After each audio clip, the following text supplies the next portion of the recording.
Buenas tardes. Vamos a ir empezando y bueno, lo primero, para los que no me conocen, hoy es un público un poco distinto al habitual.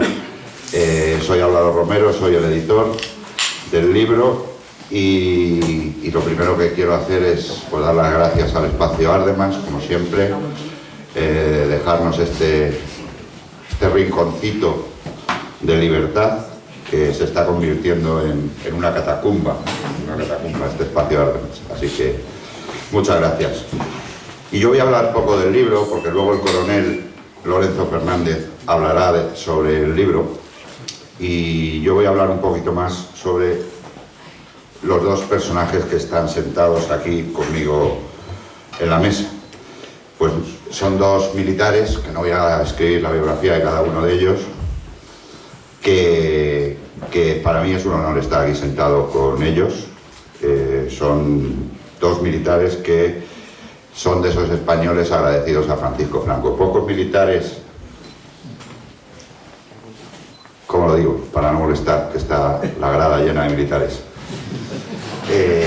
Pocos militares en su época en activo han tenido el valor de estar agradecidos a Francisco Franco. Pocos lo han hecho estando en activo.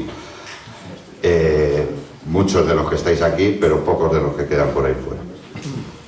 Entonces, para mí es un honor y quiero darles las gracias que se sumen a ese grupo de españoles que estamos agradecidos a Francisco Franco.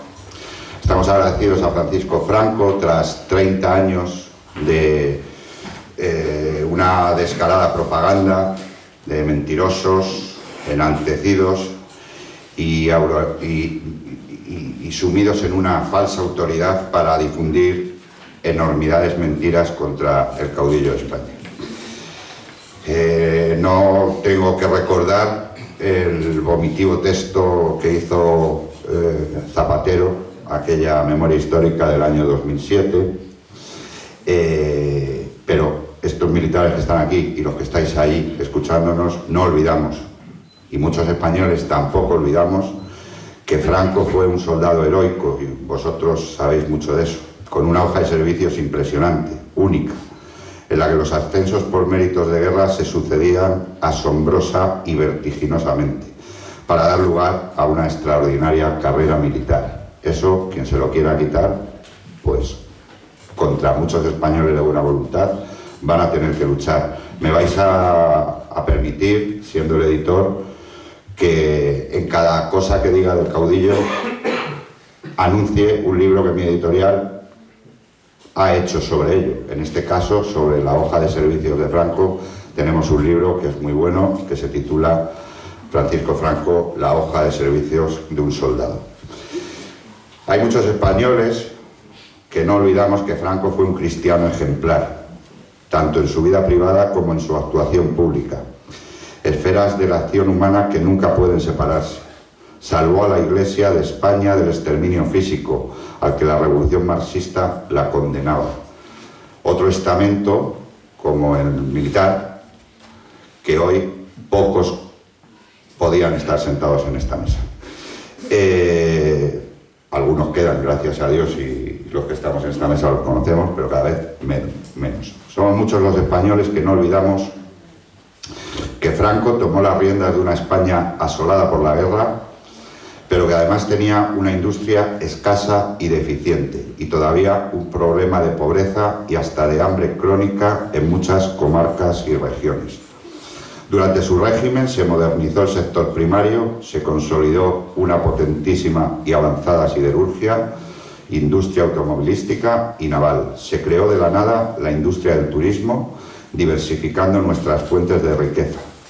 Hoy, por virtud del rol que nos ha asignado Bruselas, somos un parque temático para turistas descontrolados y para jubilados anglosajones y nórdicos, mientras han desmantelado su sector secundario, se ha vuelto dependiente en recursos energéticos de terceros países y somos incapaces de dar de comer a nuestra propia población por el abandono del campo, de la ganadería, forzado por la burocracia de Bruselas.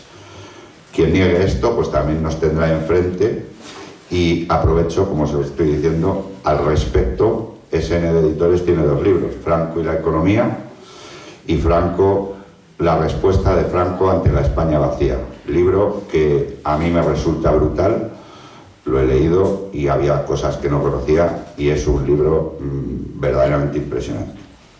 Somos muchos los españoles que no olvidamos que el Estado nacional y católico creado por Franco fue también un Estado social. Creó el fuero del trabajo para proteger y dignificar a los trabajadores españoles. Creó la ONCE para proteger a los más desvalidos. Se creó, no fue Felipe González, un sistema de la seguridad social, se creó de la nada, con una red de hospitales que llegó a ser la envidia de todos los países occidentales y de las que todavía hoy, 50 años después, seguimos beneficiándonos en cada provincia de España. Pobrecitos los españoles si tuviéramos que depender de los centros sanitarios que ha hecho el régimen del 78. A esto, SN Editores también ha hecho un libro que se titula Queda inaugurado este hospital, donde se relata toda la obra del régimen al respecto. Francisco Franco también hizo que cualquier joven con suficiente capacidad pudiese titularse en la universidad, en la que el hijo de un obrero, un campesino, podía solo con su propio esfuerzo llegar a ser médico, ingeniero o empresario, algo impensable en cualquier otra época en España. Somos muchos los españoles, insisto, en que pensamos que Franco preservó el sentido moral de las artes y de la cultura. Ayer aquí en esta sala estuvimos hablando de la degeneración en este sentido de Occidente, en el que se encuentra España. Antes también nos encontrábamos en Occidente, aunque digan algunos que éramos el norte de África, pero preservábamos ese sentido moral de las artes y de la cultura. Y la literatura, ese páramo cultural que llaman, es mentira, no existió. Se convocaban certámenes literarios, no solo en castellano, sino en todas las lenguas regionales. Ante esto también hemos hecho un libro, somos muy pesados en SN Editores con la figura del caudillo, y también hemos hecho un libro que se titula El cine español en la era de Franco, que algunos de los que salen allí hoy se les debía caer la cara de vergüenza por las tonterías que dicen. Son muchos los españoles, insisto, en que reconocemos que Franco, el régimen de Franco, le dio un valor a la familia como célula esencial de la sociedad. Se respiraba un ambiente de verdadera libertad. No votábamos cada 4 años, pero había libertad, donde niños y mayores, hombres y mujeres podían salir a la calle, desarrollar sus vidas y disfrutar de sus bienes sin el temor a los asaltos, a la delincuencia o a la ocupación. Y no precisamente porque se tratase de un Estado represivo. Al contrario, a la muerte de Franco había poco más de 8.000 reclusos en toda España, para una población de 36 millones de habitantes. En 2024 ha habido casi 60.000 reclusos en una población de 49 millones de habitantes. Y sí, también hemos hecho un libro sobre esto que se titula Franco en el banquillo. Somos muchos los españoles que no olvidamos y estamos agradecidos a Franco por haber propiciado la verdadera reconciliación. De esto no hemos hecho libro, pero os digo que en 20 días tendremos uno que se llama El terror rojo en España. Somos muchos los españoles que no olvidamos que el régimen de Franco superó el aislamiento internacional de los años 40 y logró acuerdos bilaterales muy ventajosos en lo militar con Estados Unidos y en lo económico con el mercado común europeo, manteniendo incólume la soberanía de España. Libro de SN Editores, Franco aliado. Hoy se lanzan contra Franco porque odian a España, porque odian su obra. Odian su obra porque odian a España, y odian a España porque odian a Cristo, no cabe la menor duda. Por lo tanto, para mí hoy es un placer estar aquí, que estéis todos vosotros aquí, porque eso significa que hay españoles que se quieren rebelar ante esa machacona y continua campaña de lemas falsos y de cantineras sin sentidos. Yo os pido que este año va a ser un año difícil, no os asuste, no os acomplejéis en sumaros a las filas de las cosas que se hagan, que van a ser muchas, y que les demostremos que no estamos dispuestos a doblegarnos, que no estamos acomplejados, faltaría más, que no tenemos por qué callarnos, que no tenemos que tener miedo a perder, no sé qué prebendas tenemos, y que demostrarles que no nos acobardarán ni sus cancelaciones, que ya las ha habido en un evento que hay ahora el 15 de febrero, ni sus multas, que también los dirigentes de esta casa ya han tenido y más vamos a tener, ni que nos asustan los muros de sus casas, ni siquiera las cunetas a las que tened por seguro que querrían, les gustaría volver a arrojarnos si pudieran. Gracias por estar aquí en este pequeño reducto, gracias por esa fidelidad a un caudillo, como dice el libro del coronel Lorenzo Fernández.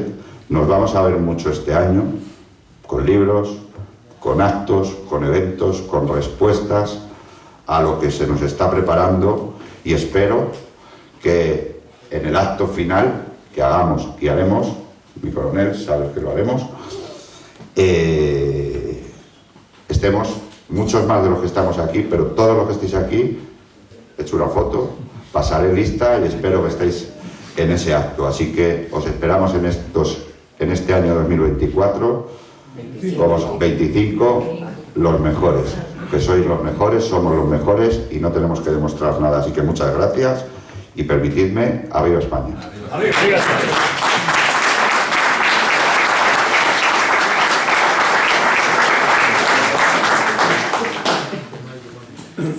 Damas y caballeros, buenas tardes y gracias por venir, sobre todo y como siempre. Del libro yo tuve el honor inmerecido, sin duda, de prologarlo. Bueno, ahí está. Del libro, ¿qué voy a decirles? El libro es una maravilla, el libro deben leerlo, es imprescindible, es un testimonio verídico, directo.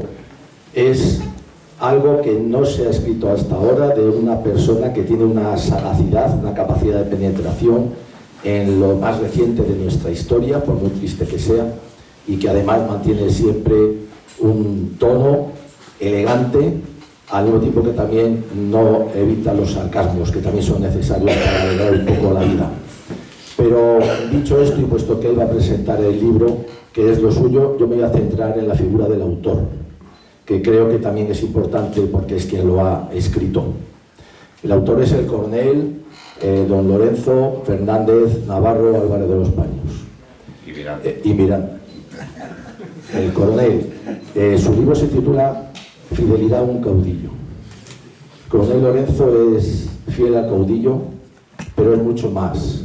Es fiel a la patria, España.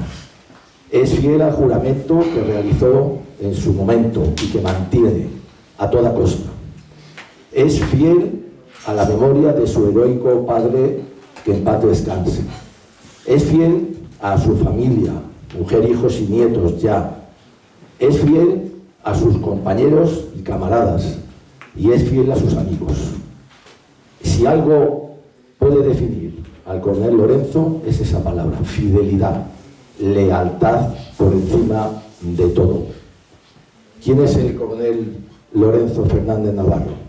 Es un español de verdad, es un patriota, es un militar de arriba abajo, es un jefe excepcional, es un soldado y es un caballero. Eso ya, por desgracia, va escaseando. El coronel Lorenzo tiene además reconocido el valor, que para un militar es lo más importante y pocos los tienen, yo creo que muy pocos. Y tiene reconocido el valor por sus hechos de armas.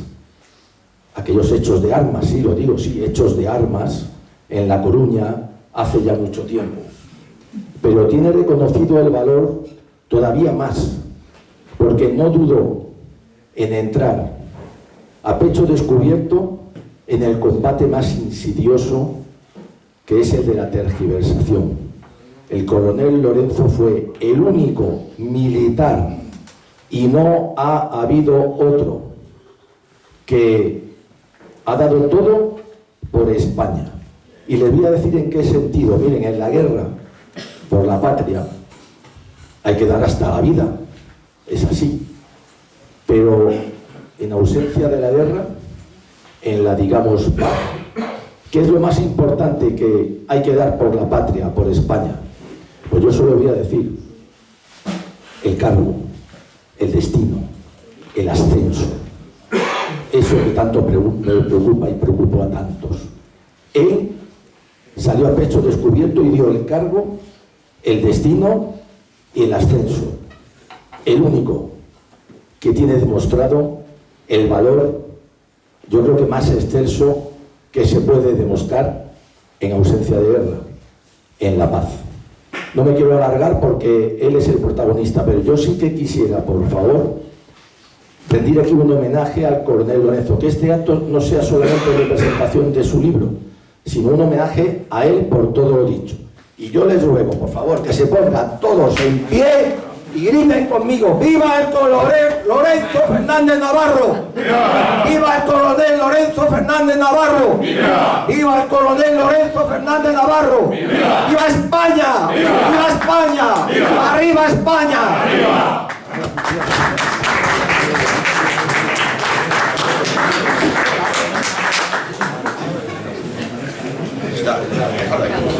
Déjalo ahí. ¿Por qué? Porque si te oye, si no yo te lo hago. Voy a empezar, bueno, dando las gracias a Manolo Romero y a Paco Vendala. Tengo que darle las gracias, lo que pasa es que tenía que hacer una aclaración, pero bueno, la ha medio hecho al final Paco Vendala. Tener el valor reconocido es una cosa muy fuerte que está figura en la hoja de servicios. Yo no tengo el valor reconocido en la hoja de servicios, que nadie busque mi hoja de servicios. Mi reconocimiento del valor es lo que ha dicho, pero no está reconocido como está en la hoja de servicios. Está, pero indirectamente, con 3 meses de castigo. Es decir, he estado 3 meses en prisión militar por una acción que yo creo que, bueno, que me lo demandó el honor y obedecí. Pero no tengo el recorrido, te lo agradezco, pero es así. Creo que hay que aclararlo, que lo único que tengo en la hoja de servicio son esas cosas. Bueno, Álvaro Romero, bueno, en primer lugar, Paco Vendala, que me ha ofrecido la tribuna de su Español Digital, porque todo el mundo escribe para que le lea alguien, si no te lee nadie. Entonces yo te había escrito algunas cosas para satisfacción mía, para satisfacción personal, y no sé cómo fue, pero bueno, Paco Vendala le gustó y empezó a publicarlas en el Español Digital.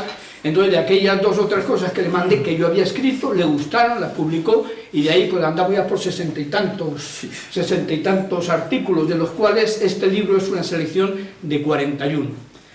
Entonces, pues tengo que agradecerle a él el que me haya ofrecido la tribuna de su Español Digital. La verdad se incompleja, porque hay otro Español Digital que hay gente que me dice: ¿cómo escribes Español Digital? Ese es de Pedro J.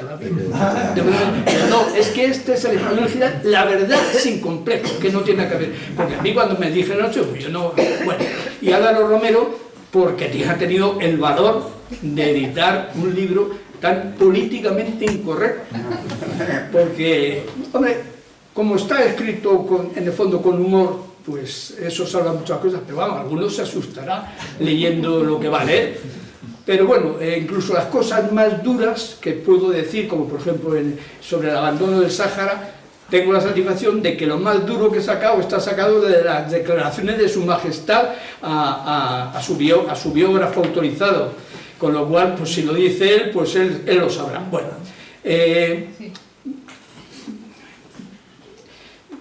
como el libro, he dicho, son 41 artículos, entonces sería imposible en un libro en papel reproducir o poner todas las imágenes, fotos, dibujos, documentos que adornan, que trae cada capítulo. Entonces, ¿qué se ha hecho? Porque si no, el libro en vez de 500 páginas tendría 1500. Entonces, ¿qué es lo que se ha hecho? Al final de cada capítulo poner el enlace. Entonces, el que lea y se habla de algo, de un enlace, de un dibujo, de algo, pues lo único que tiene que hacer es entrar en internet y entonces puede leer el artículo en formato digital, donde ahí sí tiene acceso a toda la información, todos los documentos y todo. Entonces, claro, es una cosa importante. Con eso, pues se ha conseguido. Y bueno, ha dicho Álvaro lo de que las catacumbas, yo digo que no es tiempo de catacumbas, es tiempo de trincheras. y en eso estamos. Voy a poner un momentito el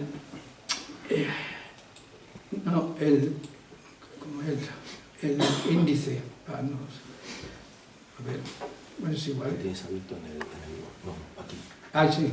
Bueno, el índice es un poco para ver la gran cantidad de temas distintos que se tocan. ¿Vemos? La preparación de la sepultura de Franco y otro casus belli. Esto lo escribí cuando se estaba hablando de que iban a profanar la tumba de Franco. Entonces yo decía que podía ser un caso, y no sabemos si al final lo será, un casus belli. La transición, reforma o ruptura, el naufragio del 23F, el abandono del Sáhara, una revisión crítica, este es uno de los artículos históricamente más completos, el paño invisible y el lienzo excretable, no, eso cuando cada uno que lo lea sabrá de qué va la cosa, credo legionario, las razones de un desafecto, por qué yo pienso como pienso, así me lo contó un diccionario, los héroes proscritos, bueno, son muy inox ignobil, bandera del águila. Bueno, hay un PSOE bueno y un PSOE malo. Bueno, es una serie del Holocausto Rojo del Frente Popular, 28 de diciembre, Día de los Santos Inocentes. Quiero decir con esto que tiene muchos temas y por lo tanto no es necesario leerlo entero, sino un día pues me leo este capítulo, me leo este capítulo, y en conjunto yo creo que resulta la fruta del paraíso no era una manzana. Al final es la sorpresa, que se lo lee entero, se entera que la fruta del paraíso no es una manzana. Quiero decir con esto que hay una enorme diversidad de temas y algunos sorprenden. El 23F, algunas piezas para completar el puzzle. Yo visité mucho a Tejero en el Castillo de Palma, sin saber que un día iría yo al mismo sitio, o imaginándomelo, no lo sé. Y entonces hay cosas importantes que no es que diga nada nuevo, pero sí complementa. Bueno, apunte para escribir la verdadera memoria histórica, memoria democrática, PSOE asesino y el nacimiento de un réprobo dedicado a Carrillo. Bueno, pues entonces, vamos a ver. Tranquilidad. Sí, es que yo soy... No, la izquierda. No. Vaya. Yo soy semi-analfabetes, que es una cosa que he inventado yo, que decir que soy analfabeto de estas cosas, ¿no? Yo soy semi-analfabeto. Bueno, empezamos. Esto es la ventaja que se puede ampliar. Esto es la orla de nuestra promoción, de la centro de promoción, aquí hay varios compañeros.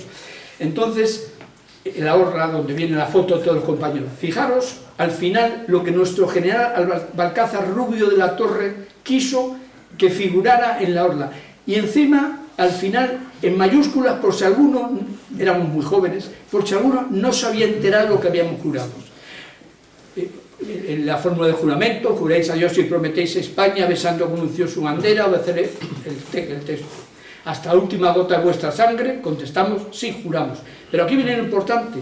Las Fuerzas Armadas de la Nación, constituidas por los ejércitos de tierra, mar y aire, y las fuerzas de orden público, garantizan la unidad e independencia de la patria, la integridad de sus territorios, la seguridad nacional y la defensa del orden institucional. Hizo que se pusiera en negro, en negrita, perdón, en mayúscula.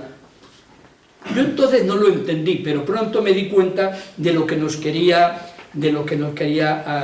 nuestro general advertirnos, porque en realidad el orden, en defensa del orden institucional, no era el orden público, era el orden que representaba la Constitución de 1966, que fue lo que juramos nosotros.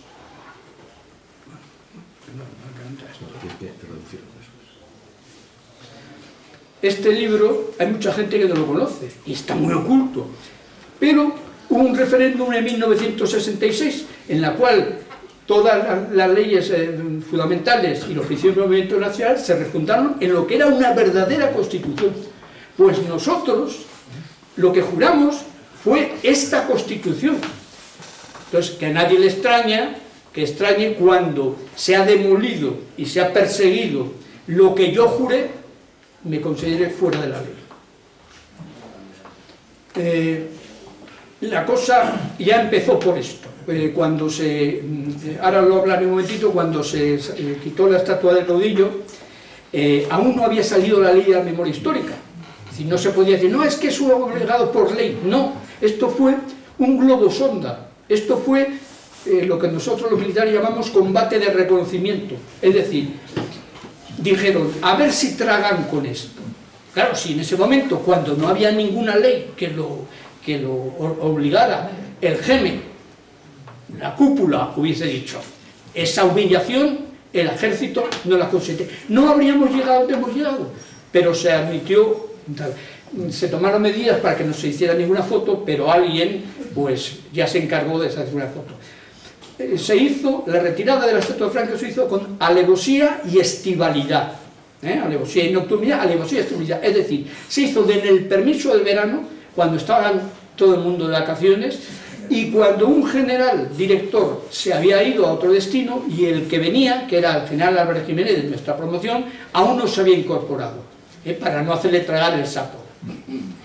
Y entonces esto fue promovido por un sujeto indecente, el comandante de ingenieros Javier Fernández López. En el libro, aquí no puedo, pero el que entre en internet, en su página, verá el careto, obviamente, de que se le viese la cara a este era comandante de ingenieros, profesor de la academia, aprovechó su tiempo de profesor para hacer derecho, claro, porque hay gente que ha hecho carreras, ha habido militares que han hecho carreras, quitando tiempo a la familia, al ocio, al descanso, pero hay otros que lo han hecho pues quitando tiempo a su destino, se hizo abogado. Bueno, pues este sujeto deleznable del que pongo su foto y su nombre en el libro, a ver si lo compra y se lo lee y que me llame, que no creo que sepa, pues este individuo fue el que era se fue del ejército y era el delegado de gobierno en Aragón.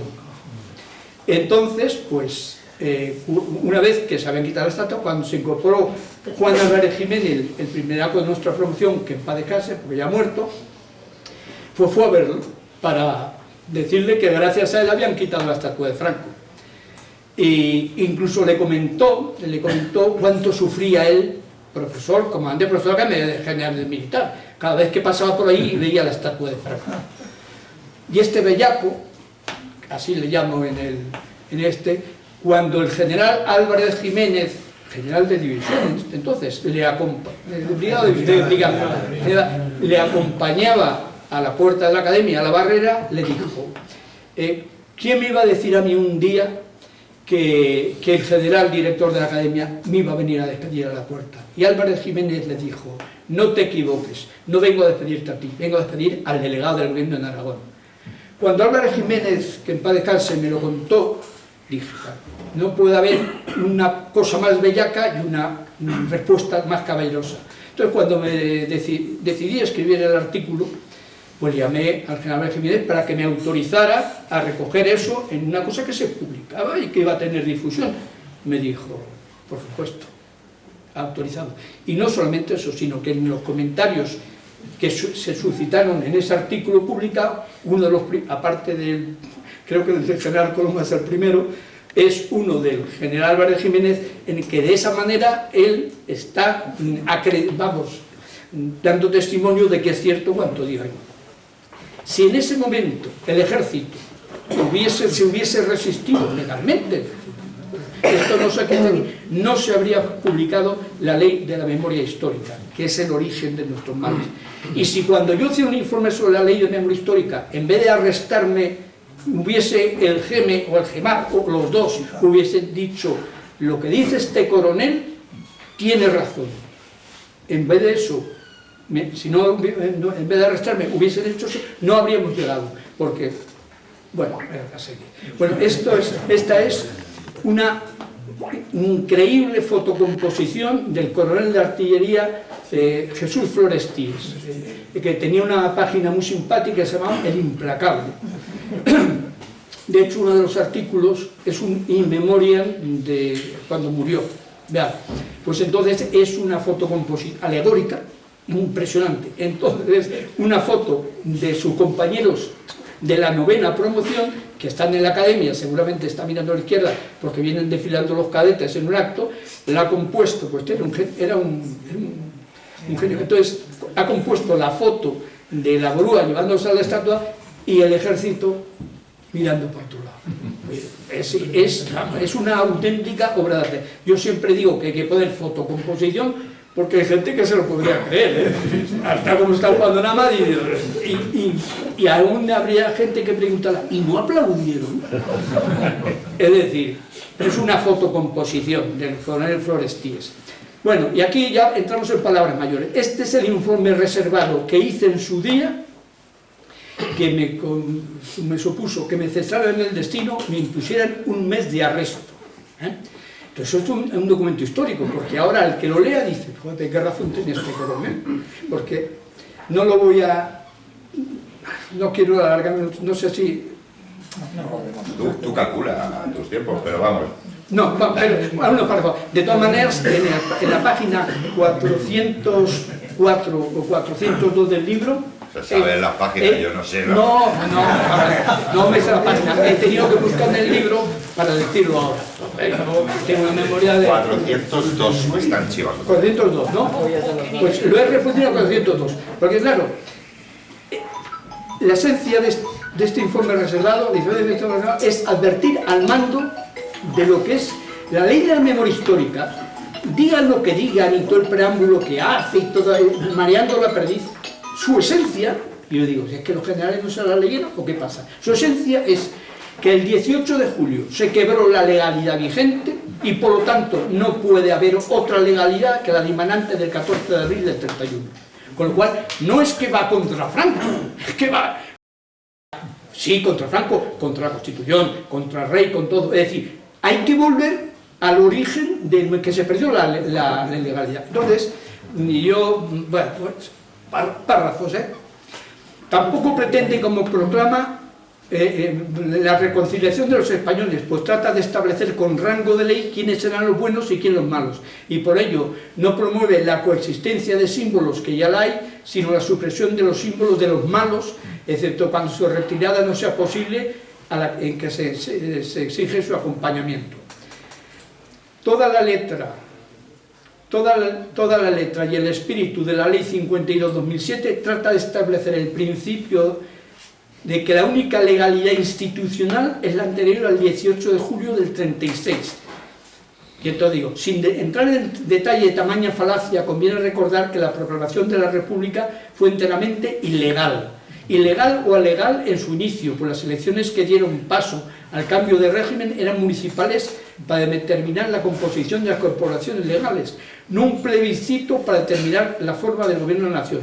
Ello además de que la proclamación de la Segunda República tuvo lugar antes de finalizar el escrutinio y sin tener en cuenta sus resultados, por lo que no fue otra cosa que un golpe de Estado civil, y en cuanto a cualquier vestigio de legalidad de ejercicio, desapareció el 11 de mayo antes de haber transcurrido un mes desde su proclamación. El espíritu de la Ley 52/2007 de negar cualquier legalidad que no proceda de la Segunda República es evidente que se encuentra por doquier, como es en el caso que tras proclamar que se pretende suprimir elementos de división entre los ciudadanos para fomentar la cohesión y solidaridad, establece el reconocimiento singularizado a los voluntarios integrantes de las brigadas internacionales sin hacer lo propio con los voluntarios extranjeros del otro bando. En definitiva, el espíritu y la letra de la tantas veces citada Constitución no es otra que dejar sentada la base de que no hay otra legalidad la que según el legislador, la republicana, interrumpida el 18 de julio del 36. Y por ello, aunque formalmente cite la Constitución de 78 y sus valores democráticos como referencia temporal para establecer el fin de la dictadura, en la práctica niega la legalidad de Su Majestad el Rey, tanto si se considera la monarquía instaurada como restaurada, y desde luego pone también entredicho la Constitución del 78, en cuanto fija la forma del Estado, porque tanto si la monarquía fue instaurada por Franco, como si fue restaurada recogiendo su propia legitimidad dinástica, ha obviado la legalidad anterior al 18 de julio pretendida por la ley. Lo expuesto tiene suficiente gravedad cuando me acusaron en la prensa de que yo había pedido que se incumpliera la ley. Mentira. Lo expuesto tiene suficiente gravedad como para que cada escalón del mando, en el ejercicio de sus responsabilidades, en mayúsculas, cumpliendo y haciendo cumplir la ley, pero utilizando cuantas posibilidades deje la misma, procure la permanencia de unos símbolos que, además de formar parte de la auténtica memoria histórica, son, se quiera o no, matriz del actual ordenamiento constitucional. Además, no debe olvidarse que, llegado el momento, la historia de España volverá a escuchar las palabras del Senado romano, asesinos del caudillo Viriato. Bien, los militares sabemos que cuando un superior sabe que un subordinado ha cometido una falta, ¿qué tiene que hacerle? Arrestarlo inmediatamente. Entonces, el general Guinea Cabeza de Herrera, jefe de la SUIG 4 en Valladolid, que era mi jefe directo, tenía que haberme llamado y ha dicho: oye, Navarro, te has pasado 7 pueblos, retíralo. Y yo he dicho: general, no retiro nada, porque esto es lo que pienso, lo que siento y lo mantengo. No dijo nada, ni me llamó, y tuvo este escrito guardado en el cajón de su mesa 23 días, hasta que llegó a Madrid una copia, porque el general Yagüe se asustó, dijo: si en Madrid se enteran que yo sé que este coronel ha escrito esto y no he dicho nada, lo mismo me cesa. Y entonces se asustó y lo llevó a Madrid.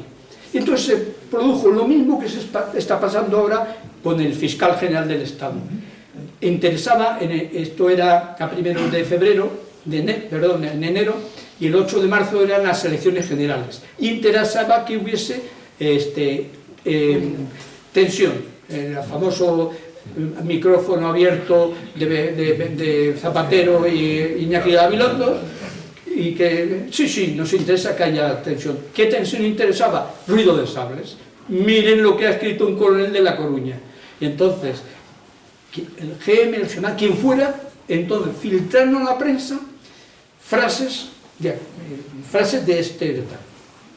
Decía, fueron tan cerdos, y por eso el general Yagüe estaba indignado, que lo primero que hicieron fue filtrárselo a La Voz de Galicia, para que no se supiera por qué conducto había yo en Madrid. Entonces lo pusieron en La Voz de Galicia, y al día siguiente toda la prensa nacional e internacional se hizo. Entonces, yo, que iba 23 días, hombre, sabía que esto podía tener consecuencias, pero bueno. Y entonces el general Coloma, aquí presente, cuando se enteró que estaba arrestado en casa, yo me he hecho un arresto domiciliario, pues que cogió el coche o la moto y se presentó en La Coruña a las 3 de la mañana. Y a las 3 de la mañana estuvimos hasta las 6, que cogió y se volvió para Madrid. Era la segunda vez que tenía ese detalle de camaradería. Como yo le comenté el texto, pero no le di una copia, ni a él, ni a mis hermanos, absolutamente a nadie, cuando en la prensa vi que había frases que no son coloquiales, sino absolutamente nadie, pues la fiesta en Madrid. Entonces presenté un parte de denuncia en el juzgado ADO 41 por revelación de secretos oficiales. Primero intentaron asustarme, pero alguien que me conocía dijo: lo tenéis muy mal, tenéis muy mal. Y entonces al final el juez Togado, del Togado 41, hizo, porque esto a lo mejor es el próximo libro que escribo, con todos los documentos. Entonces el juez Togado al final hizo un auto en el que decía, casi textualmente: hechas las oportunas averiguaciones, resulta acreditado fuera de toda duda razonable que la filtración ha sido fuera del ámbito de jurisdicción de este Togado 41 y por personas aforadas, es decir, en Madrid y por generales. Y entonces, pues tenían 3 meses para resolver. Bueno, yo ya había cumplido mi arresto, yo al principio no recurrí, dije, primero cumplo el arresto y luego recurriré. Bueno, entonces tenían 3 meses para resolverlo, y ya el último día alguien dijo: esto hay que darle salida. Y entonces, ¿qué hicieron? Pues el pobre jurídico que lo hizo un pan con unas tortas, porque el tío fue tan tonto que en la resolución judicial, porque claro, el problema es que el que había filtrado eso a la prensa había cometido un delito, porque era filtrar, como ha pasado con el Código Penal, había filtrado un documento, porque el ejército puede ser secreto, reservado, confidencial y reservado. Pues y difusión limitada, perdón. Es secreto, reservado, confidencial y difusión limitada. Entonces este era por debajo de secreto. Y lo habían filtrado a la prensa por interés político y tal. Entonces no se le ocurrió mejor al juez que decir que el documento estaba indebidamente clasificado, es decir, no reunía las condiciones para que yo lo hubiese clasificado. Por lo tanto, el filtrarlo a la prensa no tenía ninguna responsabilidad. Y dije, sí, pues ahora vas y lo cascas. Como decía, me fui al periódico y dije, muy bien, miren, me dijeron, ¡ay! ¿Cuánto hemos buscado este documento? Porque habían filtrado a la prensa frases entresacadas, pero no el documento completo, claro. Y le dije, pues mira, aquí tiene, esto es un documento clasificado, que lo tengo, usted no puede verlo, pero yo le doy una copia del informe judicial. Y entonces, claro, no solamente lo publicaron entero en el periódico, sino que además sacaron un recuadro, el trozo donde el juez decía que no había responsabilidad por darlo a la prensa. Me imagino en Madrid a la gente subiéndose por las paredes diciendo, pero este tío, qué cabrón, es lo que nos ha hecho y tal.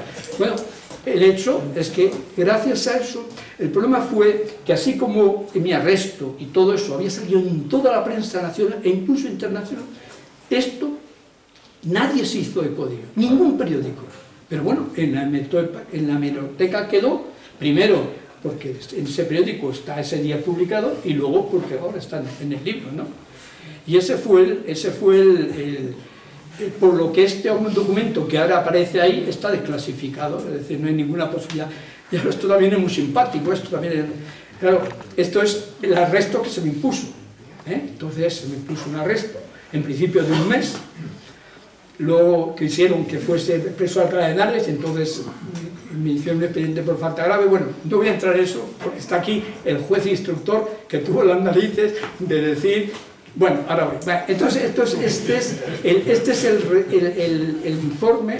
Evidentemente, bueno, yo me lo hice yo en la defensa, aunque pedí un guía burro para la parte formal. Yo no hice un recurso para que me levantasen arresto, que sabía que no me iban a levantar en la vida, ¿no? En absoluto, sino para, bueno, ahora lo vamos a ver. Entonces, he sustraído esto. La conducta del señor coronel Lorenzo Fernández Español de Miranda implica, a juicio de la autoridad que suscribe, infracción de los deberes reflejados en los artículos transcritos de las Reales Ordenanzas. No es cierto. Supone una falta de objetividad y leal información al mando a través de la crítica partidista a la promulgación de una norma en cuanto a tal disposición integrante del ordenamiento jurídico es de obligado cumplimiento por parte de la Administración militar. Lo único que había hecho en un informe reservado, decirle al mando, ojo, esto es la ley de memoria histórica y las consecuencias que va a tener. Pero bueno, a todo esto hay que decir que el general Guinea había estado 23 días sin arrestarme hasta que le llamó Carlos Villarturrao, el jefe de entonces, indignado, preguntándole qué había hecho conmigo. Si me había arrestado, cuando le dijo que no porque era un informe confidencial que yo hacía a una cosa que me había preguntado, le exigió que me arrestara.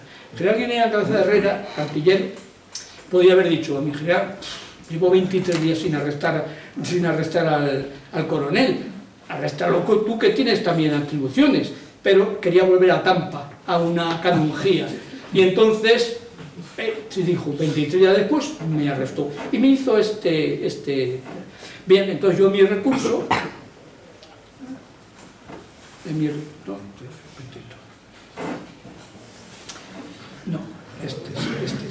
entonces, como decía que yo en mi informe reservado hacía de que las afirmaciones partidistas, yo sin ninguna intención de manifestarlo le puse el escrito de consideraciones. El escrito de consideraciones tampoco puede ser considerado partidista, en cuanto no corresponde ni hace referencia a ningún partido político. Cabría en todo caso considerarlo partidario, como estoy diciendo, no sabe escribir, en cuanto a que puede inferirse que en el fondo del mismo subyace una defensa del general Franco y de su obra, algo que no debe ser considerado grave cargo contra un soldado que lo tuvo por jefe, cuyo primer despacho de oficial está firmado por su autoridad y mucho menos debería ser sancionado por un mando al que alcanzan iguales vínculos. Es decir, a mí me arrestas, que era teniente de Franco, y tú que eras capitán o comandante, no te has tal. claro, entonces tengo un documento también que el general Guinea, cuando el juez le pregunta sobre mí, claro, yo aún no sabía este recurso, yo creía que no iba a recurrir el arresto. Entonces hace un informe, que tengo la copia, diciendo, cuando le preguntan sobre mí, dice que no me conoce nada más que de esto, pero que le di la sensación de un hombre honesto que defiende sus convicciones, sin entrar en otras consideraciones, decía. Claro, eso lo puso, y tengo yo el escrito, antes de recibir el recurso y esto, ¿no? Entonces, el GEME, no contento con la prensa pedía sangre, el GEME dijo, no, que como un mes de arresto, no, procesarlo por falta grave, y entonces pero nombraron juez instructor al general Blon Álvarez Manzano, que acabo de saludarlo y que está aquí. Y el general Blon Álvarez Manzano me recibió así como el general Guinea, cuando me presenté, estuvo muy desabrido y muy tal. El general Blon Álvarez Manzano me recibió, y bueno, como un compañero, tal, y luego dijo, ahora me pongo el gorro de juez instructor. Y entonces puso el juez instructor. Bueno, allí me hizo preguntas, yo respondí, tal, y él al final hizo una resolución en la cual decía que en ningún momento, en un escrito reservado en el cual yo le digo mi opinión al que me lo ha pedido, no había ninguna falta contra la disciplina. Ya había cambiado el GEME, ya no era Carlos Villarturrao, ya era Colbucher, y Colbucher pues dio por buena la resolución judicial del general Blon Álvarez Manzano. Claro, cuando iba a presentar el libro, esta conferencia, tenía la obligación moral de decir al general Blon que iba a hacer esto, ¿no? Bueno, pues esto es un poco a grandes rasgos lo que cuando recibí me llamó el ayudante del general Guinea diciéndome que se presentara en Valladolid a la hora que fuera. Era febrero, estaba nevando, era un tiempo infernal, y le pregunté al ayudante, ¿y para qué es? Y se quedó callado. Entonces me di cuenta, con mi comandante, no hay problema, ya salgo para allí. Mi mujer había ido a buscar a los niños al colegio, preparé todo y le dejé un papel diciendo, no sé, voy a Valladolid, no sé a qué, me llevo pijama, cosas de aseo y tal, porque de ahí posiblemente vaya al Alcalá de Henares, porque yo iba ahí con cuchillo en los dientes, y no me levanta la voz nadie ni tal. Y me fui para allí. Y él en el coche iba dando vueltas a la cabeza y decía, seguramente será por esto, no lo sé. Bueno, pero me llevé el uniforme, ¿eh? Y llegué a las 11 de la noche, llevando a Valladolid, voy al despacho, y estaban en el antedespacho del general, estaba la asesora jurídica y el ayudante, más claro. Y el general está de uniforme o paisano, de uniforme, un sitio para cambiarme. Me puse el uniforme y me presenté. El general fue muy tal. Teníamos una reunión de la promoción en Praga, ya teníamos los billetes, mi mujer se había comprado el vestido, el sombrero y todo, pero como es una santa, porque me conoció en el Castillo de la Palma, cuando se enteró que se quedaba sin viaje a Praga, con los billetes comprados y todo, porque me habían metido un mes de sanción, pues no dijo nada. Como siempre, sonriente, y dijo, bueno, el hecho es que llegué y él me había preparado esto. Cuando lo leí, creí que me iba a meter 15 días, cuando vi que me había metido un mes, dijo, pues no nos queda sin viaje a Praga. Y lo único, dije, no, mi general, lo único que dice eleva informe, quiero que ponga eleva informe reservado.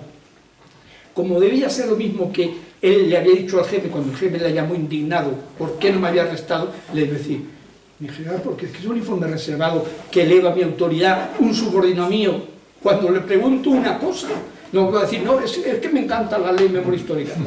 Entonces, lo corrigieron y lo pusieron. Y bueno, y luego pues me despedí de él, muy correctamente, y en el antedespacho debió decir este tío, porque yo, partiendo con la Sejur, que era muy mona, era muy mona, ¿no? y me conocía yo, y con el comandante ayudante, que estaban blancos como el papel, y parecía que estaba yo, me traía así, cuidado. Cuando tienes la conciencia tranquila que has hecho lo que hay que hacer, al revés, y luego en fin, no me da cuenta, pero el hecho es que, bueno, al final me llamaron a Bilbao a la declaración del general, y al final el expediente lo terminó diciendo que no había nada contra la disciplina. Claro, yo lo aproveché para hacer un recurso diciendo que si no había nada contra la disciplina, ni para falta leve ni para falta grave. Pero bueno, se me desestimaron todos los recursos, y ya la última que me quedaba era ir a Estrasburgo, y dije que yo los trapos sucios se lavan en casa, siempre lo oí decir, ¿no? Bueno, aquí tenemos las consecuencias de la ley de memoria histórica. Tenemos el ayuntamiento de Ribadeo, en Lugo, de piedra, machacado, pero claro, lo han machacado con una maza de esto, pero se sigue viendo. Entonces, eso es lo que han hecho. Esto es el colegio, el grupo de Monteltucet, que ya no se llama así. O sea, Monteltucet fue los que hicieron este. Esto está a 80 metros del gobierno militar, a 200 metros de Capitanía, de La Coruña, y ha estado toda la dictadura sin que nadie haya quitado ese escudo. ¿Por qué? Porque debieron hacerlo en tiempos de la República, seguramente esto. Por cierto, la familia Monteltucet, que fue la que regaló o pagó el edificio para esta escuela pública, ahora le han quitado el nombre, porque aunque 3 hermanos Monteltucet habían muerto en la cruzada, le han quitado el nombre y ahora se llama no sé qué, le han quitado el nombre. Bueno, pues esto, repito, 80 metros de gobierno militar y 200 de capitanía, y ahí ha estado, ahí ha estado. Aquí tenemos la comandancia, lo que era la antigua comandancia marina, que ahora es la delegación de defensa en La Coruña. En vez de romperla, como han hecho en casi todos los sitios, le han puesto este pastiche encima. Esto es gracias al coronel, perdón, esto es gracias al general Colbucher, Fulgencio intentó por todos los medios retrasar que se aplicara la eliminación de la isla de San Juan. Mucha gente me dice, ¿y cómo tú lo defiendes? Porque lo defiendo, porque lo sé. Él, y al final, cuando ya no pudo más, de hecho cuando vino a Coruña a la toma de mando de Aparicio Hernández Lastras, me cogió allí en una parte, y claro, cuando vieron que el teniente general me cogía de un brazo y me llevaba a un rincón, hubo un silencio sepulcral. Y dice, y nada, él me dijo, ¿qué pasa, Navarro? Y digo, pues nada, me dice, tú ya has cumplido tu misión, tú has dado muestras de tu valor y tu tal, pero tienes que hacer dedicarte a la familia y olvidarte de todo esto no tiene solución. No, mi general, si yo lo intento, pero es que me pongo y luego me dijo, pues, has hecho muy bien, has pagado tus consecuencias, pero que sepas que lo que has hecho ahí queda. Es el que hizo que en vez de destruir los escudos, los tapen. Un día, esperemos que un día, y vuelvan. Aquí tenemos el Banco de Orense, el Banco de España en Orense, de la República. Aquí tenemos el edificio de Correos en el Ferrol del Caudillo, enfrente de gobierno, o sea, separado por una calle, gobierno militar, y enfrente Correos, el escudo de la República. Ahí está, nadie lo ha quitado. O sea, muchísimo, dicen, muchísimo peor. La estación de Atocha, Madrid, que es la corona de la República. Y así podríamos, ahora una de las cosas que habría que hacer es hacer fotos, ¿cómo se llama?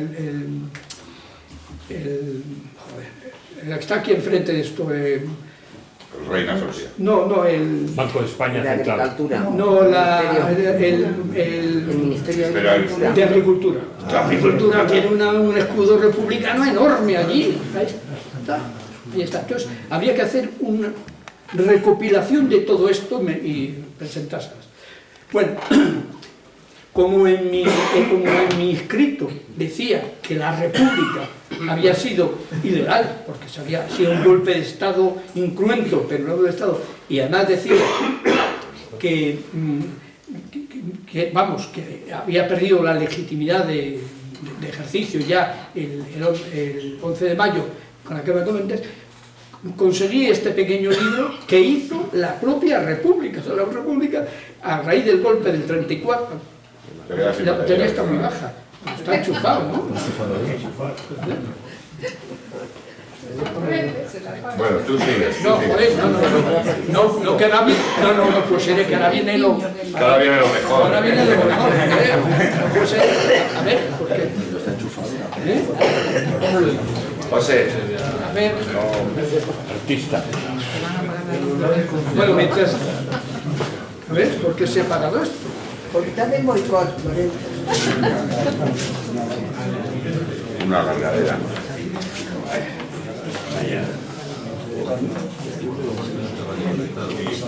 Y no hay otro... ¿Por qué? ¿Pero qué más? Sí, no, pero no es por eso. No. Es que ha dicho batería baja el ordenador. No está cargando.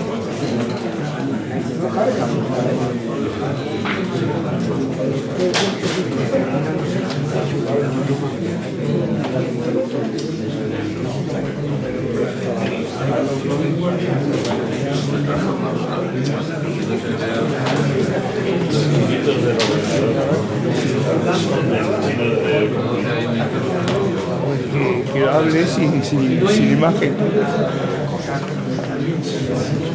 El transformador, a mi regla. El transformador. Bueno, y el cable. El cable. Esto es que estará la batería ya. Es raro porque está echado. ¿Ya? Sí, pero a lo mejor no tiene.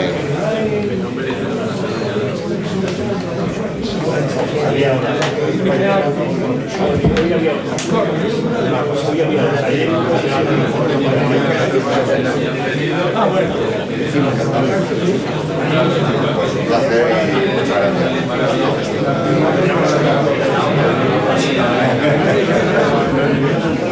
A ver, que no cunda el pánico después de este...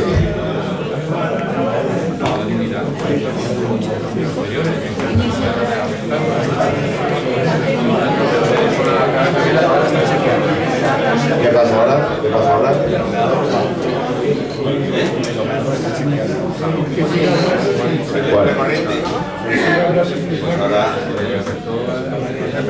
Bueno, Pero la que arranque. esto ha sido el enemigo. Está metiendo... Esto es una más que nos queda en este año que os decía yo.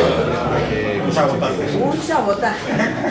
Bueno, pues sería muy interesante toda la cantidad de edificios que hay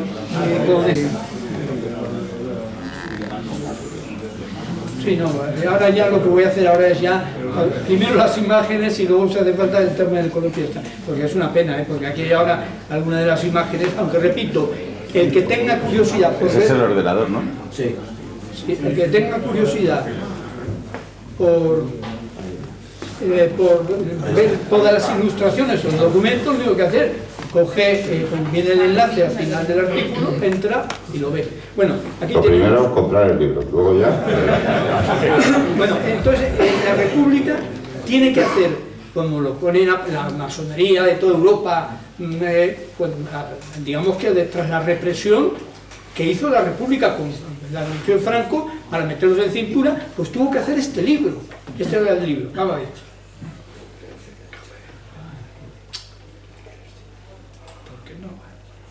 No, así, vamos a ver. Aquí tenemos, esta foca es un libro antiguo, pero tienen el resto de las casas afectadas por las explosiones de la dinamita de los revolucionarios. ¿Cómo quedó Oviedo? Aquí tenemos...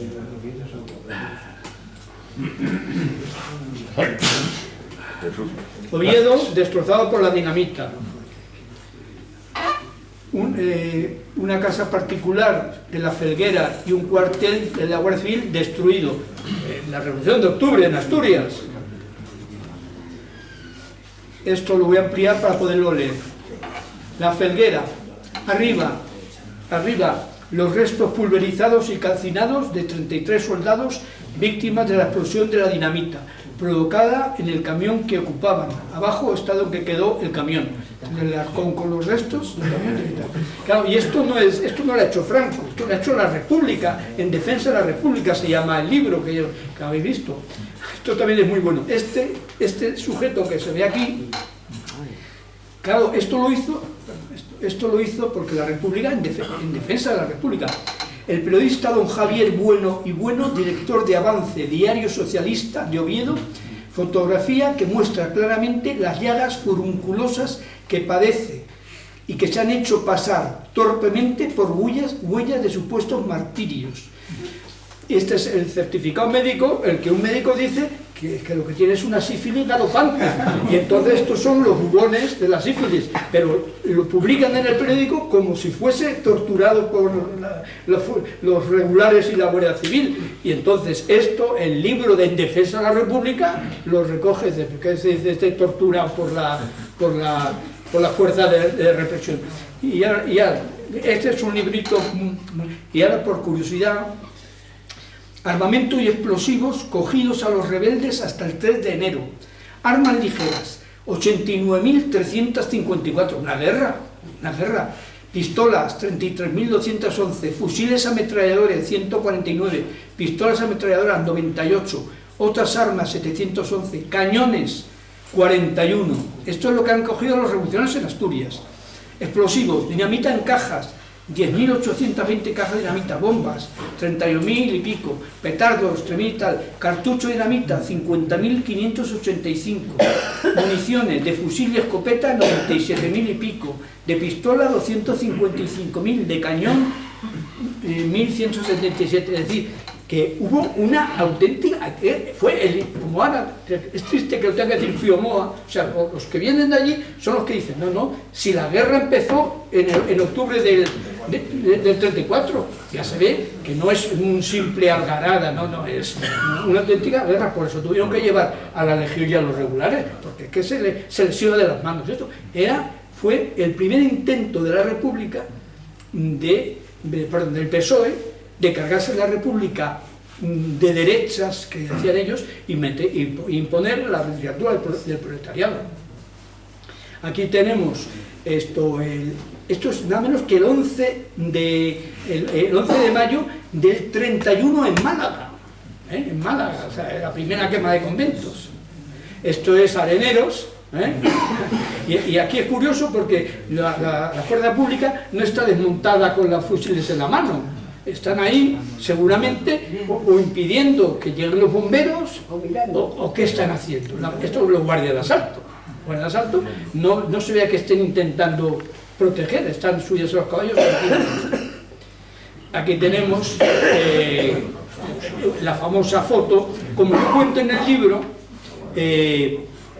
En la zona nacional, en ningún sitio se oyó decir muera España, viva Hitler, muera España, viva Mussolini. Pero aquí era muera España, viva Rusia. Entonces, igualado, ¿no? Esto es, hace poco nos están para la Cruz de Jarama, y la foto dice yo, aunque hay muchas fotos de Paracuello de Jarama, pero bueno, es que a mí, recordando todo esto, pues claro. ¿Te cabreas? Sí, porque es terrible, es terrible. Esto es el bosque de cruces. Y esto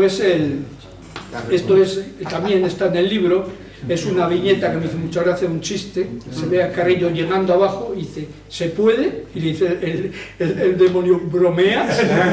Bueno, pues creo que es el último artículo de los hay uno que se llama... el réprobo, ¿no? Sí, el nacimiento de un réprobo, que es y ahí, bueno, es bastante bonito. Sí, porque me trata con cariño. No, es bonito el artículo, no el tío. Es decir, no, es que yo, fabulo, se murió, este tío se murió, entonces yo fabulo cómo estaba soñando con un paseo y de pronto... porque era fumador empedernido, y a pesar de ser fumador empedernido vivió hasta los 90 y tantos años. Entonces 97. Entonces yo digo que esto, que es impensable médicamente, es porque es un pacto con el diablo. Y por cada cristiano que despachó antes de lo que le correspondía, el demonio le dio un día más de vida. Y entonces, bueno, no voy a destripar el artículo. Entonces está en un momento él soñando, y en ese momento pasa a una cosa onírica, los asesinatos de para que yo dejara más. Y entonces, bueno, el hecho es que él le va a pegar, bueno, exactamente, bueno, el hecho es que en ese momento se le apaga la luz y baja. Y entonces se puede decir, bromeas. Bueno, esta es la bandera que no la que nosotros besamos al jurar, porque besamos la histórica, pero la que ondeaba en todos los barcos y en todos los cuarteles de España, y por tanto mi bandera, y por tanto yo la tengo preparada para cuando desfile por última vez que me la pongan encima de la caja. Esta es la auténtica página de la Constitución, la auténtica página de la Constitución continua, que ahora mismo en los periódicos, en la televisión, en todas partes están haciendo esto, que no es otra cosa que una asquerosa manipulación. Es una asquerosa manipulación, porque la primera página es la otra, y sin embargo en todo aparece esto, en los periódicos, en la televisión, en todas partes, lo cual es mentira. Es mentira, es una falsedad documental, publicada y republicada. Esta bandera la encargué yo a un antiguo soldado que tenía una fábrica de banderas en Zaragoza, que ya se la han cerrado, porque como te hacía banderas históricas, pues se la han empezado a pasar revisiones continuamente, y le han cerrado la ha cerrado él para que lo dejen tranquilo. Entonces, esta es para que la gente no tenga miedo de ir a las manifestaciones con esta bandera. Bandera constitucional, sobre la bandera definida en el artículo 4 de la Constitución española, el escudo de su primera página. El tema está que la Constitución no es que se olvidaran al definir la bandera del escudo, es que es otra trampa constitucional más. Es decir, los tíos tenían la experiencia de lo que pasó en la República cuando cambiaron la bandera. Sabieron aquello que produjo, ¿no? Entonces ahora anduvieron con más pie de plomo. Primero han esperado 50 años, que son 2 generaciones, para dar el cambiazo. 50 años son 2 generaciones.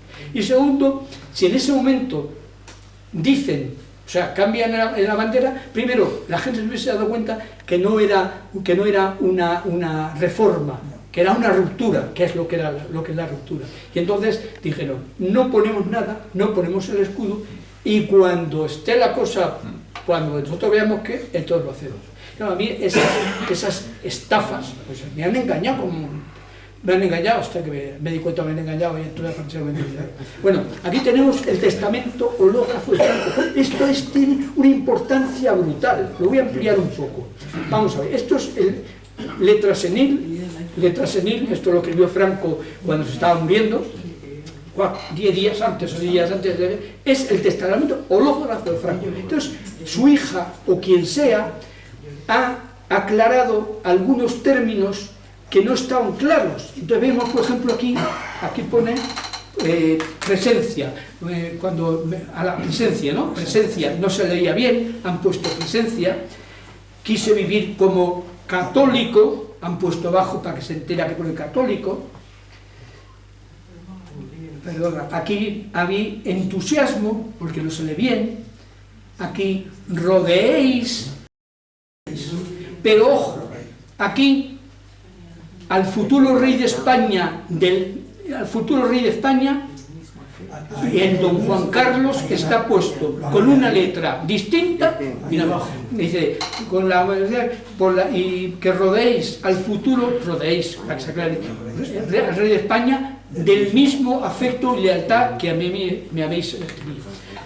Se le olvidó poner Juan Carlos, consideró que no era necesario, una teoría que había que investigar. Yo tengo otra teoría.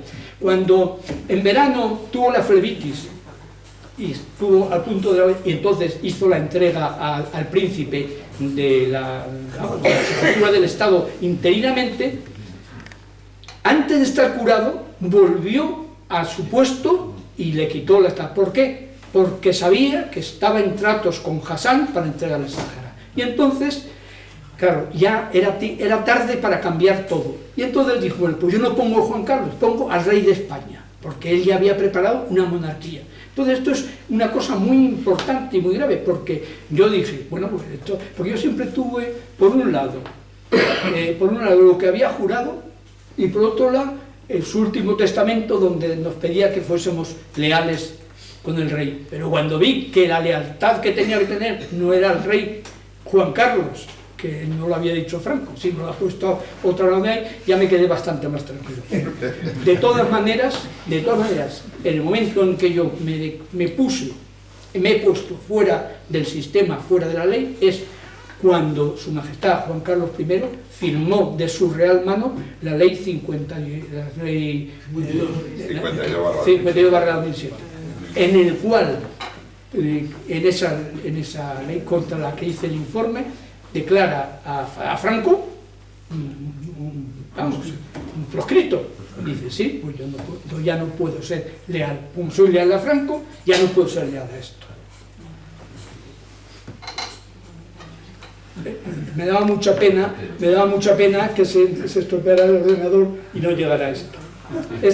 Este dibujo es original de José Luis Díez y ha muerto, no lo he conocido, pero a través del español, de Flores Tíez y el Español Digital entré en contacto con él. Entonces yo le daba mi idea para que me la dibujara, entonces me la mandaba. No, modifica esto. Me se lo había mandado, y a la tercera o cuarta vez me lo hacía clavado. Hay otro en el libro, hay otra viñeta hecha también suya, que no la he puesto porque es demasiado fuerte, entonces no quiero asustar al auditorio. Pero el que compra el libro, el que vea el libro, verá esa. Aunque en el libro viene en pequeñito, en blanco y negro, pero en esta digital viene. Y aquí lo que había que poner aquí abajo es la frase del testamento donde dice: no olvidéis que los enemigos de España y de la civilización occidental están alerta. Es esto. Qué casualidad que el marrajo este, la primera visita que hizo fue a ver a Soros. Qué casualidad, fue a ver a Soros. Y luego había ido también a ver a su hijo. Entonces yo digo que fue, por un lado, agradecerle su apoyo para ocupar con K la Moncloa, y de paso a recibir instrucciones de lo que tenía que hacer. Entonces por eso yo, pues, si vemos, tener el anormal este está colgado en una cartera que pone memoria democrática y el otro unos cartuchos de dinamita que pone memoria histórica. O sea, son las dos leyes, porque la segunda, en realidad la segunda es la misma que la primera. La segunda lo único que ha hecho es los flecos que habían dejado abiertos, como por ejemplo que no tenía la parte punitiva, se les había olvidado. Entonces la memoria democrática lo que hace es simplemente los flecos que se habían quedado sin amarrar en la primera, la parte punitiva y todo eso y tal. Entonces esta viñeta me la clavó, esta me la clavó. Ya él puso la bandera abajo y las ratas royéndola, en fin, que no tiene desperdicio. La pena es que no ha podido mandársela a la Moncloa, porque mi amigo Paco Vendala es Entonces, estos artículos que son tan duros, si por ejemplo le doy caña a su santidad, se lo manda al nuncio. Bueno, porque antes no lo he dicho, que todos los artículos se pueden leer independientemente, cualquiera. O sea, cojo el libro y digo, no voy a leer lo señalo para no repetirlo, tal. Pero hay 5 que sí hay que leerlos concatenados, que son los que son el día de la gran infamia. El 24 de octubre fue la profanación de la tumba del caudillo. Ahí estuvimos el general Coloma y yo en la puerta del Valle de los Caídos, porque sabíamos que, como no dejaban entrar a nadie, estuvimos en la puerta y vimos para beber el cáliz hasta las heces, ¿no? Cuando pasó el helicóptero nos cuadramos y tal. Bueno, entonces en el primer año, en el 2020, al cumplirse el primer año, escribí un artículo en el Español Digital en el cual le daba caña a la Iglesia por su cobardía y por su ingratitud. En el siguiente año, en el 2021, al Ejército, por su deslealtad. En el tercer año, en el del 2023, se lo daba a la Judicatura, por su prevaricación. y en el cuarto y último, perdón, en el cuarto a la monarquía, porque también ingrata, y en el quinto año, que ha sido ahora mismo, ya a su santidad directamente, ya no a la iglesia, a su santidad, porque su santidad es el que ha tenido en las manos la posibilidad de evitarlo, simplemente no dando el Nilo Austral para que profanaran el Valle Talia. Entonces le digo a su santidad que esto que quiere hacer que es lo que se está trabajando, el que le autorice para resignificar el Valle Aquellos, es lo mismo que resignificar el Coliseo de Roma para dedicárselo a los emperadores romanos de las 10 persecuciones. Es decir, no, vamos a resignificar el Coliseo. Vamos a hacer una narración de las persecuciones, vamos a poner aquí la estatua de Nerón y de Diocleciano y tal, pues es lo que quiere hacer ahora. Bueno, soy un poco más duro porque incluso le digo a su santidad que es como si en la Basílica de San Pedro quieren hacer un meublé. O sea, entonces, sí, y entonces eso Paco Vendala se lo manda al nuncio, ya lo que no sé si el nuncio se lo manda al Papa o le dice, pero bueno, quiero decirte que yo desde luego la batalla la estoy dando. Bueno, y esto ya para ver, esto es la deuda pública. Vamos a ver aquí la deuda, joder, es tremendo. Vemos lo que es la deuda pública de España, la deuda pública, y vemos cómo en los años del gobierno de Franco, aparte de haber hecho 4 millones de casas, bases, poblados enteros, haber hecho una social, aparte de todo lo que se hizo, las cuentas del Estado, aquí vemos, es que cuando se muere, España no tiene deuda pública, y mira a partir de ahí cómo estamos. Eso, además de todo lo que ha hecho, que es enorme. Claro, como ha dicho Álvaro Romero, ha dicho los presos que había con Franco y los que hay ahora. 8.000 y 60.000. Sí, ojo, 60.000, pero como ahora no entran, si tienen menos de 3 años, tienes que poner 120.000 por lo menos, porque claro, el problema está que ahora muchos delincuentes, si 3 años no entran, esos 84.000 que hay ahora es falso. Tienes que ponerle todos los que tienen que estar en la cárcel y están por la calle. Y así todo. Entonces, así, o sea, viendo todo esto y viendo lo que están queriendo hacer en este 50 aniversario de la muerte de Franco, que coincide, porque nosotros la 30 promoción somos la última que tenemos, los despachos de tenientes firmados por Franco, y los últimos que fuimos al Sáhara. Entonces, a nadie extraña que me suba yo por las paredes.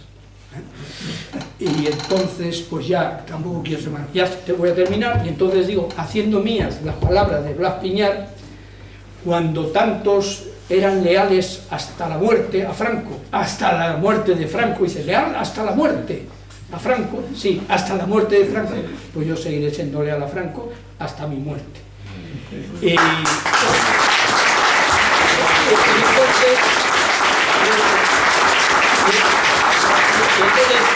yo digo que Franco vive en su ingente obra.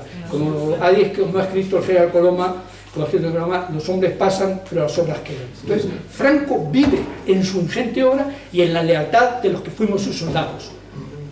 Por eso digo, Franco vive. ¡Arriba España! ¡Arriba!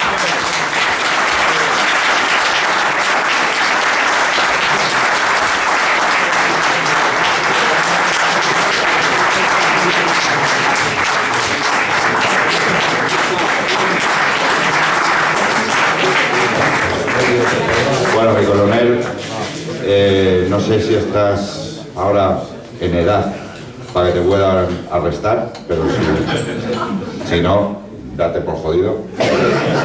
Nada me haría más ilusión, porque sería darle publicidad a tu libro. Eso.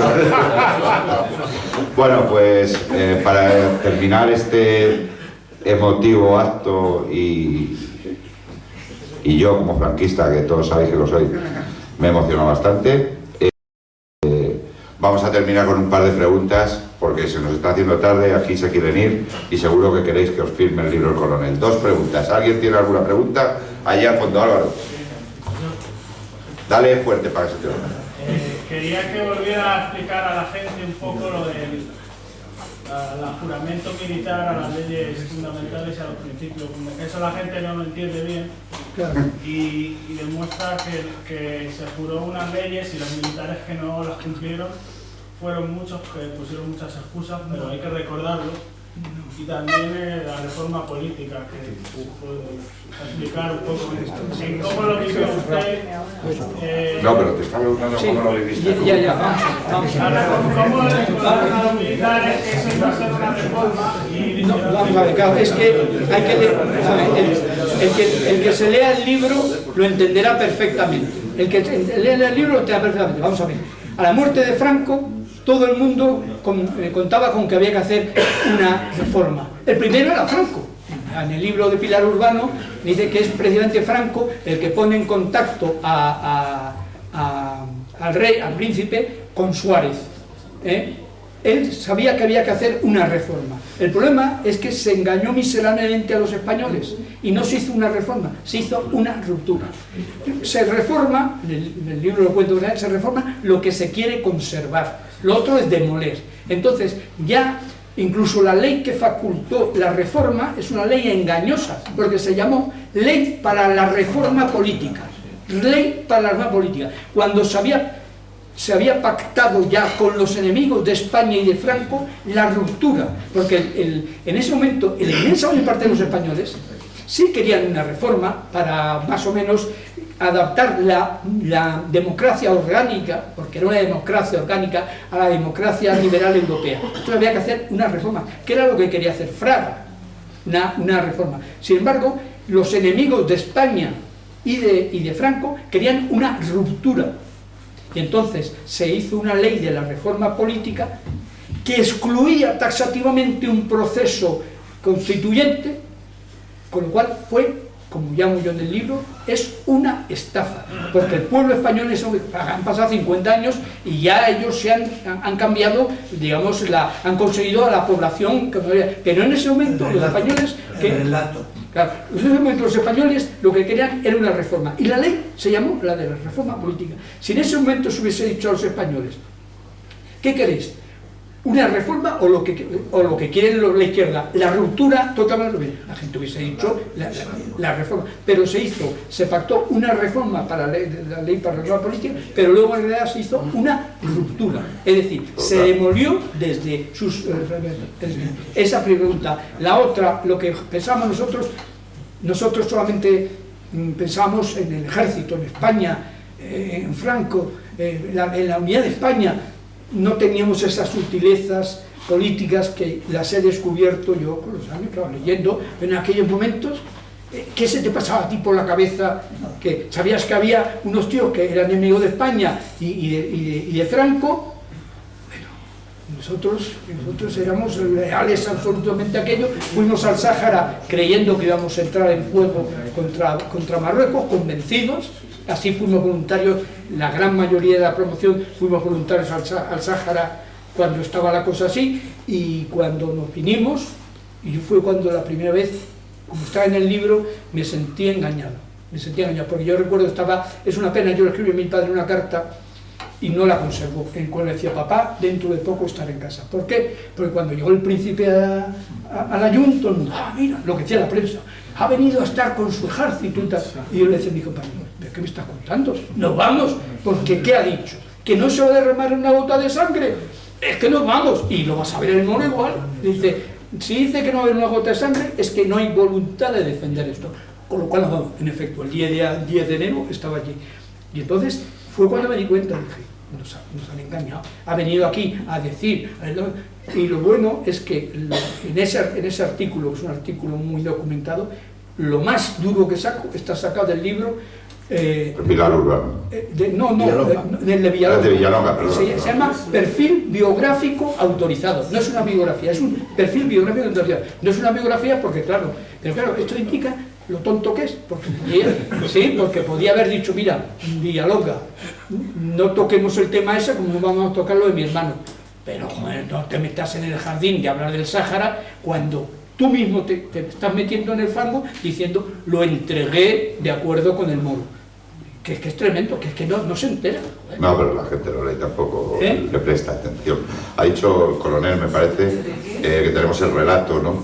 Que están generando el relato. Nosotros tenemos el dato y dato mata relato, como se dice. Última pregunta, porque se nos está haciendo tarde, ¿vale?